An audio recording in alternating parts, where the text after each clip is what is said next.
Hello दोस्तों, 12th class physics में एक बहुत इंपॉर्टेंट डेरिवेशन है, प्रूफ है आपकी, जो 2023 परीक्षा में आने वाली है। वो है समांतर प्लेट संधारित्र की धारिता। अब समांतर प्लेट संधारित्र की धारिता हम दो कंडीशन में निकाल सकते हैं, जिसमें सबसे पहली है जब प्लेटों के बीच केवल आपकी वायु भरी हो या निर्वात हो।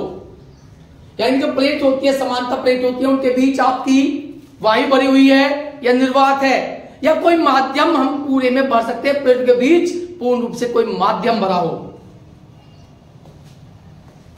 तो समांतर प्लेट संधारित्र की धारिता क्या होगी, नंबर फर्स्ट पर निकालते हैं जब प्लेटों के बीच वायु या निर्वात हो। तो देखते हैं, हम मान लेते हैं कि ये दो आपकी प्लेटें हैं, P1 और P2, ये प्लेटें हैं आपकी, और इन प्लेटों को हमने एक दूरी या तो दूरी लिख सकते हैं D के बीच से रखी हुई है। इनके जो बीच की दूरी है वो D है, और इनके बीच में वायु भरी हुई है या निर्वात है। आप जानते हो निर्वात है वायु के लिए जो K की वैल्यू होती है, परावर्तन की वैल्यू होती है, वो कैसी होती है, 1। तो इसके बीच वायु भरी हुई है। प्लेट P1 को हमने एक प्लस Q आवेश दिया जाता है।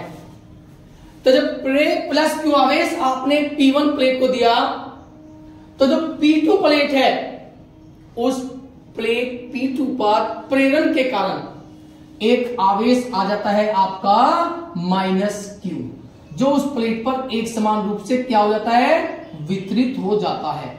और इस प्लेट को हमने दिया है प्लस Q आवेश। तो दूसरी प्लेट पर, P2 प्लेट पर प्रेरण के कारण आवेश आता है -Q, और इस प्लेट को हम पृथ्वी से भू समर्पित करते हैं, जोड़ देते हैं। इस प्लेट को हमने पृथ्वी से जोड़ दिया। तो इसमें जो प्लेट है आपकी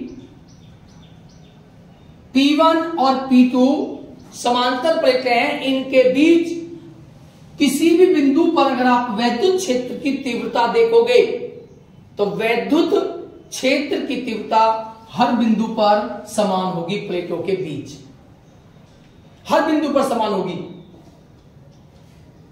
और जो प्लेट है इनका जो पृष्ठ घनत्व होगा, तो पहले लिख लेते हैं, माना P1 व P2 प्लेटें जो एक दूसरे के समांतर हैं।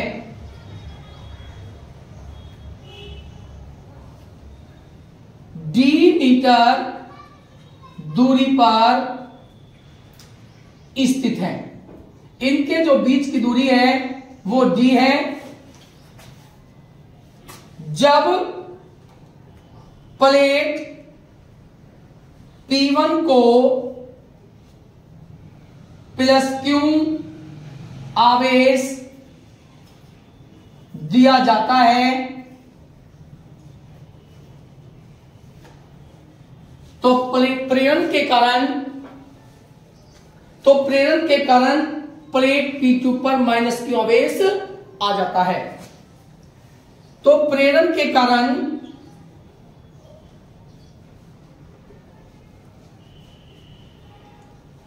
प्लेट P2 पर -Q आवेश आ जाता है।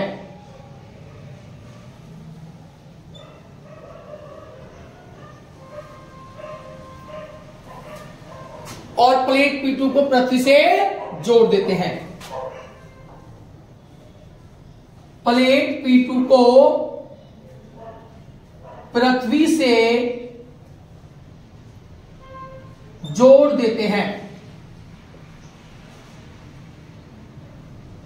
प्लेट P2 है, उसे हमने पृथ्वी से जोड़ दिया। अब प्लेटों के बीच प्रत्येक बिंदु पर वैद्युत क्षेत्र की तीव्रता कैसी होगी, समान। तब प्लेटों के बीच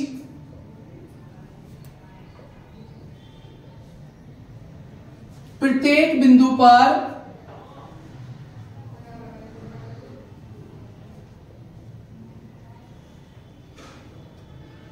वैद्युत क्षेत्र की तीव्रता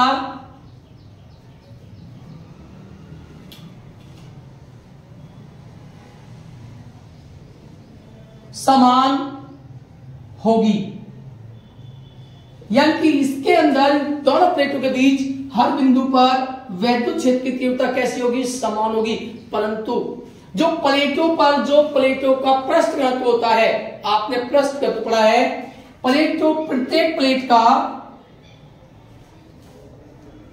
प्रत्येक प्लेट का जो पृष्ठ घनत्व होगा,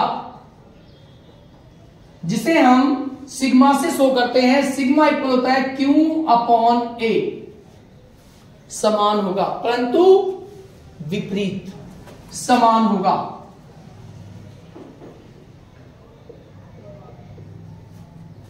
प्लेट P1 पर प्लस सिग्मा व P2 पर होगा माइनस सिग्मा।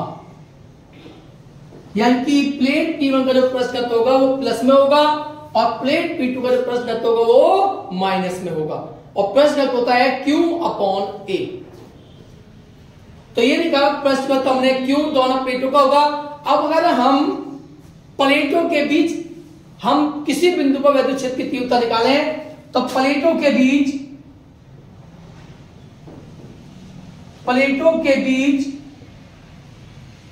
वैद्युत क्षेत्र की तीव्रता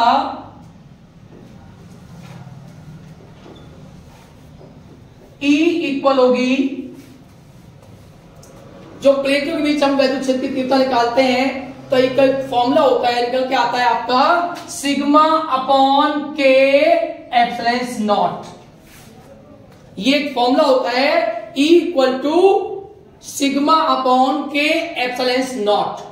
अब क्योंकि हम देखते हैं हमारी जो प्लेट है उस प्लेट के बीच वायु भरी हुई है, और वायु या निर्वात के लिए जो आपकी K की वैल्यू होती है वो कितनी होती है? 1 होती है। वायु निर्वात के लिए आपकी K की वैल्यू होती है 1। तो E इक्वल टू सिग्मा के प्लेस पर आप क्या पुट करोगे? Q/A। तो यहां पर इसके प्लेस पर आता है Q/A और K की वैल्यू आपकी हो चुकी है 1। तो आपके साथ में क्या आया? ε0। ये आपने प्लेटों के बीच निकाली वैद्युत क्षेत्र की तीव्रता। हमें निकालना है कि प्लेटों पर जो विभवांतर उत्पन्न हुआ वो विभवांतर क्या है, जबकि हम जानते हैं कि V, एक फॉर्मूला आपने पढ़ा है कि E इक्वल टू V/D होता है आपका। तो यहां से आप निकालोगे V equal to E into D। तो V इक्वल टू E की वैल्यू आप निकाल चुके हो, वैद्युत क्षेत्र की तीव्रता Q/A ε0 और इंटू D। ये आपने निकाला विभवांतर दोनों प्लेटों पर। अब हमें निकालना क्या है? समांतर प्लेट संधारित्र की धारिता।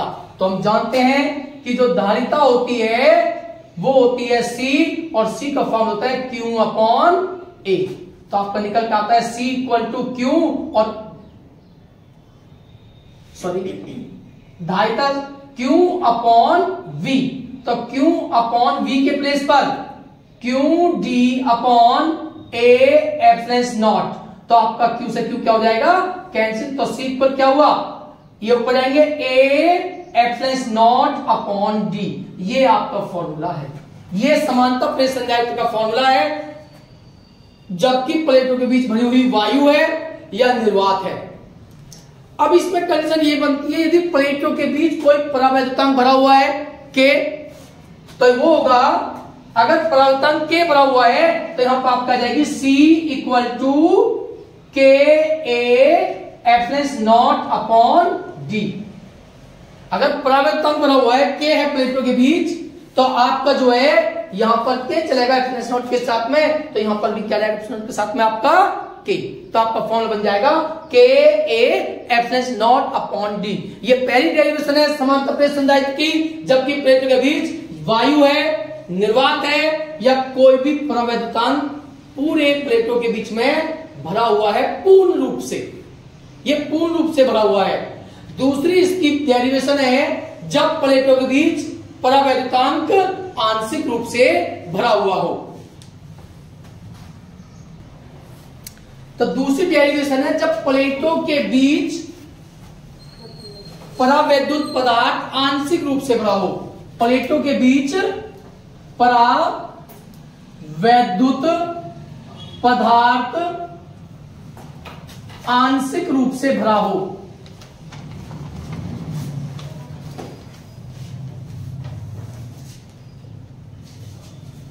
ये इसका दूसरा पार्ट है, दूसरी डेरिवेशन है समांतर प्रेस संधारित्र की। आपने क्या किया, पूर्ण भाग में वायु या निर्वात या कोई पदार्थ नहीं है। अब इसमें हमने क्या किया, आंशिक रूप से इनके बीच हमने एक कोई पट्टी, कोई परावैद्युत पदार्थ की कोई पट्टी इसके बीच में रख दी, ये जिसका परावैद्युतांक कितना है के। ये परावैद्युतांक की पट्टी है जिसकी मोटाई है टी, और आप जानते हो ये डिस्टेंस है डी। तो जो वायु वाला पार्ट है आपका, इसकी मोटाई क्या होगी, डी माइनस टी। आपकी टोटल डिस्टेंस डी है, जो परावैद्युत पदार्थ की पट्टी आपने रखी है टी मोटाई की, जिसका परावैद्युतांक के है, उसकी मोटाई टी है। तो जो वायु वाला भाग हुआ आपका, उसकी मोटाई क्या होगी, डी माइनस टी। इसमें से आप इसे क्या करोगे, माइनस। तो माना P1 व P2 प्लेट जो एक दूसरे के क्या है, समांतर है, d मीटर दूरी पर स्थित है। जब प्लेट P1 को प्लस क्यू आवेश दिया जाता है तो प्लेन के कारण दूसरी प्लेट पर क्या होता है, माइनस क्यू आवेश आ जाता है, और प्लेट P1 P2 को पृथ्वी से जोड़ देते हैं। और ये और लिखना है आपको कि माना एक टी मोटाई की प्लेट, परावैद्युत पदार्थ की प्लेट इन दोनों प्लेटों के बीच रख दी जाती है। तो माना टी मोटाई की एक प्लेट, टी मोटाई की एक प्लेट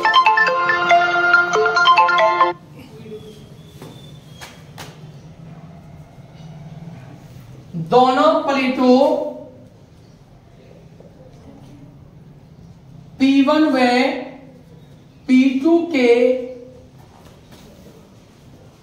बीच रख दी जाती है।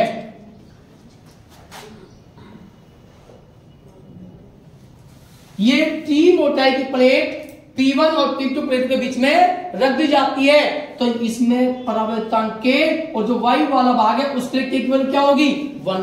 तो इसमें विद्युत क्षेत्र की तीव्रता अलग होगी और वायु वाले भाग में विद्युत क्षेत्र की तीव्रता अलग होगी। तब पहले निकालते हैं हम परावैद्युतांक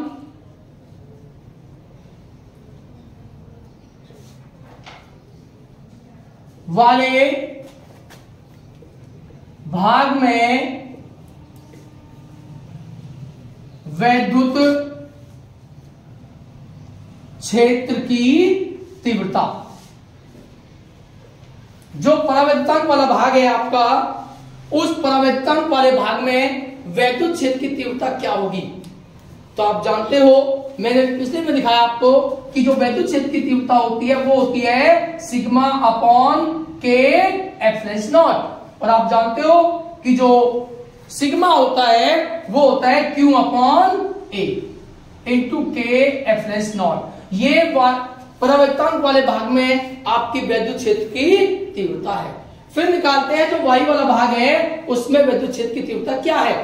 तो निकालते हैं वायु में वैद्युत क्षेत्र की तीव्रता। तो वो लेते हैं हम E2 इक्वल टू, उसके लिए K की वैल्यू क्या हो जाएगी, 1। तो हो जाएगा sigma Q upon A epsilon not. ये वायु में विद्युत क्षेत्र की तीव्रता है, और ये जो पट्टी आपने रखी है परावैद्युतांक K की, ये उसमें आपके वैद्युत क्षेत्र की तीव्रता है। हमें निकालना है इनके बीच विभव। विभवांतर क्या होगा P1 और P2 प्लेट के बीच, तो वो होगा V इक्वल टू, आप जानते हो V इक्वल होता है E इंटू डी, तो क्या होगा E1 into D1 plus E2 into D2, दोनों के विभव को क्या करेंगे प्लस कर देंगे, तो यहां से निकल के आता V इक्वल टू E1 की वैल्यू क्या है आपके पास Q अपॉन A के एप्सिलॉन नॉट, और D क्या है, ये कौन सा वाला भाग है आपका, जो परावैद्युतांक वाला भाग है, तो उसकी मोटाई क्या है आपकी बोलिए D, तो इसमें आप T से मल्टीप्लाई करोगे प्लस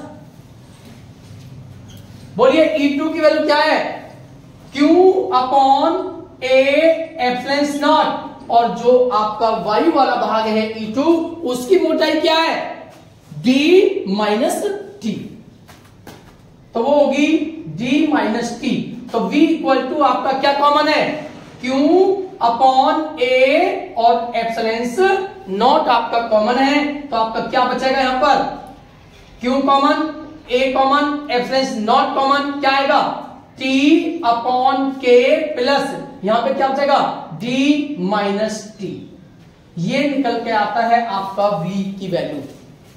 अब आपको निकालनी है वैद्युत क्षेत्र की यानी कि संधारित्र की धारिता, तो जो धारिता होती है आपकी आप जानते हो धारिता होती है C equal to Q upon V, तो C equal to Q V के प्लेस पर Q upon A epsilon naught D minus